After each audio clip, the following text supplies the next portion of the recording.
ఇది ప్రజా వేదిక. తీన్మార్ మల్లన్న 2 రోజుల నుంచి కూడా మనకి సోషల్ మీడియాలో వీడియోస్ శివశంకర్ గారి గురించి పెట్టడం జరిగింది. వీడియోస్ అంటే చెప్పు తీసుకొని కొడతాను, ఇంకేదో భాష ఏ విధంగా మాట్లాడారు అనేది ఆ వీడియో చూస్తే ప్రతి ఒక్కరు తెలుస్తుంది.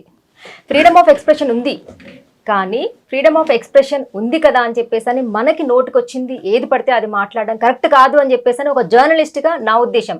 అది పొలిటీషియన్ అయినా, ఒక పోలీస్ అయినా, ఒక లాయర్ అయినా, ఒక జర్నలిస్ట్ అయినా, ఒక సామాన్య పర్సన్ ఎవరైనా కానీ, బయట వ్యక్తులు ఎవరైనా కానీ నోరుంది కదా అని మాట్లాడితే దానికి సంబంధించింది డిఫమేషన్ కూడా ఉంటుంది, అంటే పరువు నష్టం దావా కూడా వేస్తారు.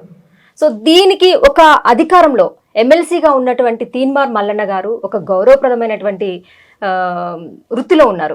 సో ఆ వృత్తిలో ఉండి ఇలాంటి మాటలు, సరే వాళ్ళకి అన్యాయం జరిగిందా న్యాయం జరిగిందా అనేది కోర్టు ఉంది, పోలీస్ స్టేషన్స్ ఉన్నాయి, అన్నీ ఉన్నాయి, న్యాయం ఖచ్చితంగా జరుగుతుంది. ఒకవేళ శివశంకర్ సార్ అన్నట్లు తినేదైనా మాట్లాడి ఉన్నా, లేదంటే కనుక ఎక్కువగా అమౌంట్ తీసుకున్నా, లీగల్ పరంగా కాకుండా ఏం చేసినా కానీ వాళ్ళు అన్ని ఎవిడెన్స్తో ముందుకు వెళ్ళొచ్చు. వాళ్ళకి జరిగే న్యాయం వాళ్ళకి జరుగుతుంది.